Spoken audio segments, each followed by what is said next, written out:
ברוך אתה אדוני אלוהינו מלך העולם, שהכל נהיה בדברו. One of the instructions that the Torah mentions is that we each have to write a Torah. You have to write the entire text of the Torah. You know, the Torah is written on parchment. It has to be written by a sofer, a person that knows how to do it. And the majority of us really don't know how to write a Torah. We can't do that. So what we do nowadays, since the presses were invented, Gutenberg came around and made reading possible for the masses, we have a Chumash. A Chumash is a book that contains the text of the Torah. So you have that in your home. What is the reason? What is the idea behind writing the text of the Torah? It's not an exercise in penmanship. The idea is that you should read it, that you should study it, that you should follow its instructions, that you should live by what it tells you to do. That is the idea. That's why you have to write the Torah. It isn't a question of just writing, but yet it says you have to write it.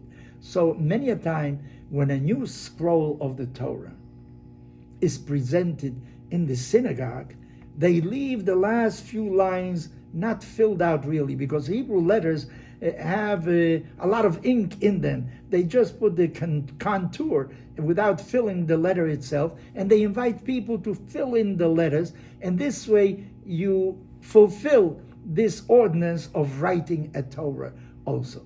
In other words, I repeat again, the idea of writing a Torah is really to study the Torah, to live by the Torah, and that is, of course, the most important thing.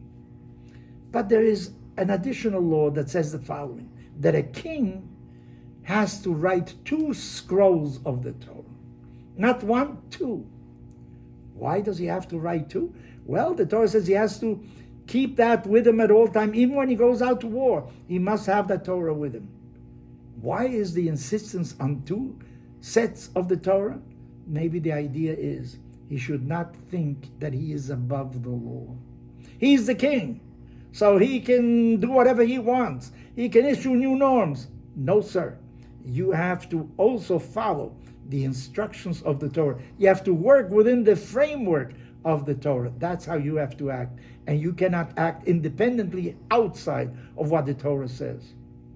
There's a great example of one of our kings, a very famous king. His name was Shlomo, Solomon.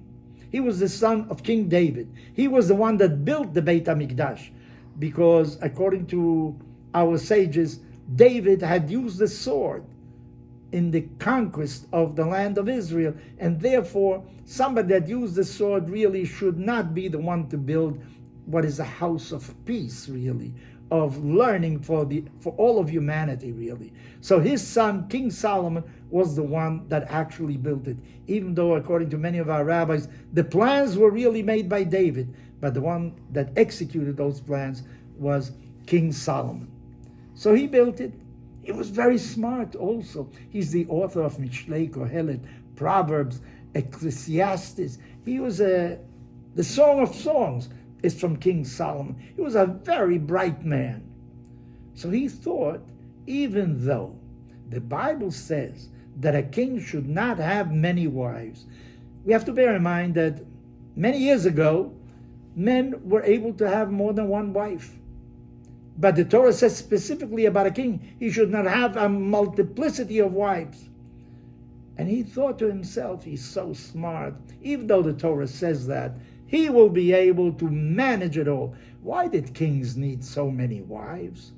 Well, apparently also these were also means of getting close to another people, interchange, marrying the daughter of another king, and thereby becoming one with another people. There were reasons of state in order to get these marriages. They weren't necessarily out of love. So King Solomon thought that he is above the law. He certainly can do it, and he'll know how to manage it. Yet our rabbis say that why was the first Beit HaMikdash destroyed? Because of idolatry.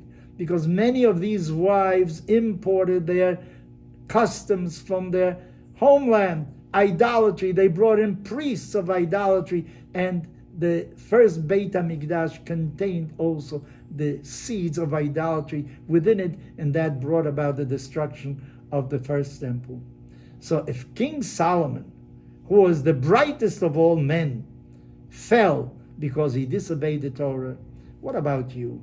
You think you're smarter than the Torah? You think that you can act independently? Remember, the Torah has absolute truths that have survived already centuries and centuries and have led to the existence of our people as we know it today. So follow the instructions of the Torah, and you surely will bring happiness to your own self, to your family, and to society at large.